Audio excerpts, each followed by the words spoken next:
Hello everyone, today we will learn electric polarization and then we will learn dielectric constant. इसको हम समझेंगे dielectric constant क्या होता है बिकॉज ये कैपेसिटर फाइंड आउट करने में यूज होता है. क्लियर.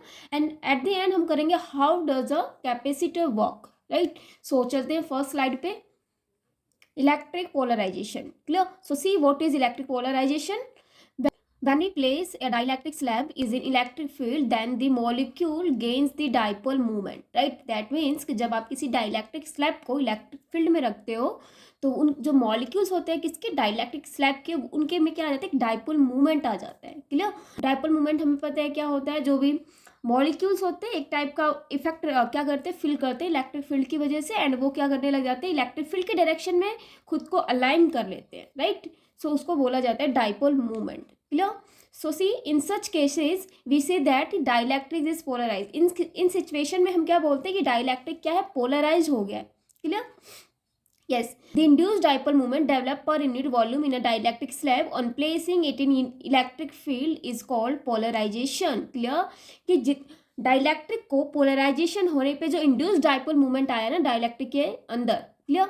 सो वही बोल रहा है कि इसमें induced dipole movement develop per unit volume इन अ डाइलेक्ट्रिक स्लैब. कि कितना डाइलेक्ट्रिक मूवमेंट डेवलप हुआ है डाइलेक्ट्रिक स्लैब के इतने वॉल्यूम में. क्लियर. उसको बोला जाता है polarisation. Clear. It is denoted by capital P and polarization is equal to induced dipole moment. This is induced dipole moment and upon में ये volume. क्लियर. ये क्या है हमारा इलेक्ट्रिक पोलराइजेशन. क्लियर.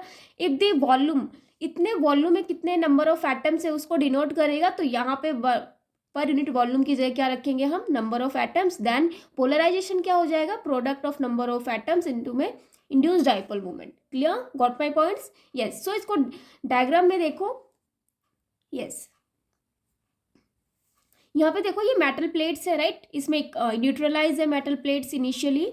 इसमें इक्वल नंबर ऑफ क्या है, positive and negative charges है. ये डाइलेक्ट्रिक है. बीच में प्लेट्स के बीच में क्या है, इंसर्ट रखा है, डाइलेक्ट्रिक रखा हुआ है. क्लियर.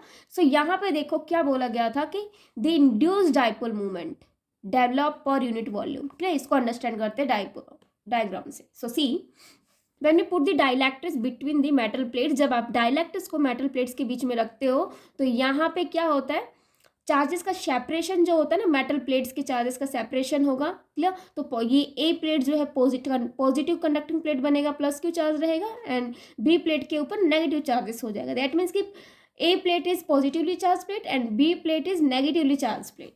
क्लियर. सो सी तो यहाँ पे प्लेट्स की वजह से एक एक्सटर्नल इलेक्ट्रिक फील्ड बनेगा, ये ई. क्लियर. या फिर इसको अप्लाइड इलेक्ट्रिक फील्ड भी बोल सकते हैं. यस. सो सी अब डाइलेक्ट्रिक्स इनके बीच में आया तो ये इनके बीच में ऑब्वियसली मेटल प्लेट्स की वजह से ये इलेक्ट्रिक फील्ड है मेटल प्लेट्स की. राइट. सो यहाँ पे ये डाइलेक्ट्रिक इलेक्ट्रिक फील्ड के क्या आया, कॉन्टैक्ट में आया तो इसका पोलराइजेशन हुआ. पोलराइजेशन दैट मीन्स कि सेपरेशन होगा यहाँ पे चार्जेस का, बिकॉज इलेक्ट्रिक फील्ड की वजह से डाइलेक्ट्रिक्स के जो मॉलिक्यूल्स है फोर्स एक्सपीरियंस करेंगे and due to this force this dipoles is aligning in the direction of electric field. Clear. Electric field के डायरेक्शन में खुद को क्या कर लेंगे, अलाइन कर लेंगे. तो यहाँ पे कितना dipole movement, this dipole movement. Clear. Dipole movement की डायरेक्शन क्या होती है, negative to positive.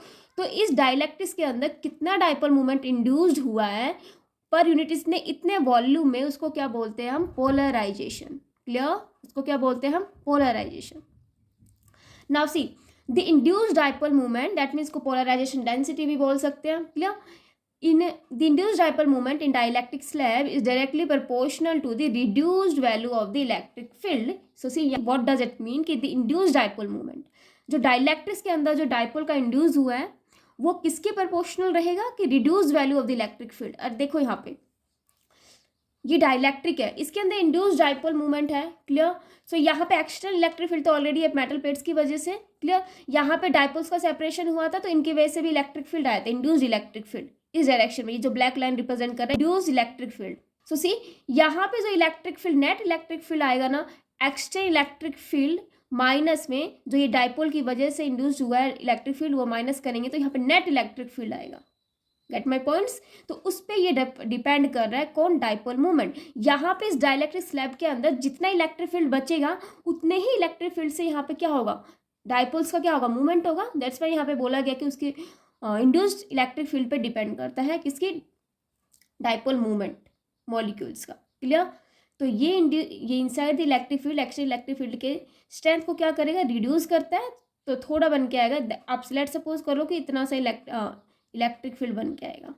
Clear? So C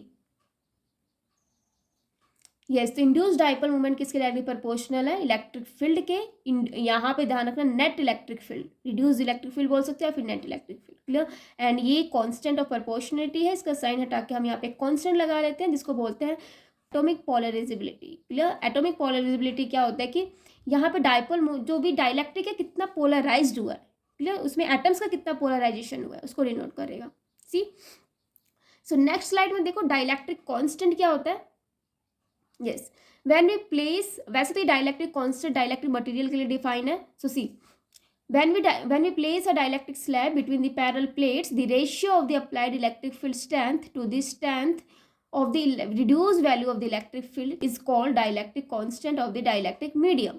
See, यहाँ पे क्या है, what does it mean by this statement? आप किसी डाइलेक्ट्रिक्स को पैरेलल प्लेट कैपेसिटर के बिटवीन रखोगे तो वहाँ पे किसका रेशियो, एक तो external electric field, that means की मेटल प्लेट्स का जो ये इलेक्ट्रिक फील्ड है, और अपोन में यहाँ पे जो reduce value of electric field आता है उसका रेशियो क्या कहलाता है, यहाँ पे डाइलेक्ट्रिक कांस्टेंट। राइट?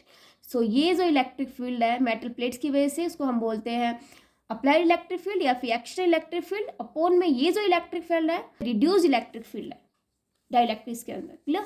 तो इसका रेशियो होता है dielectric constant, and dielectric constant is denoted by K. And also we say that relative permittivity भी बोल सकते हैं डाइलेक्ट्रिक कांस्टेंट को। Clear? So see here, E is a net reduced electric field in dielectric, and E naught is the external या फिर applied electric field between the two plates, and K is dielectric constant. Clear?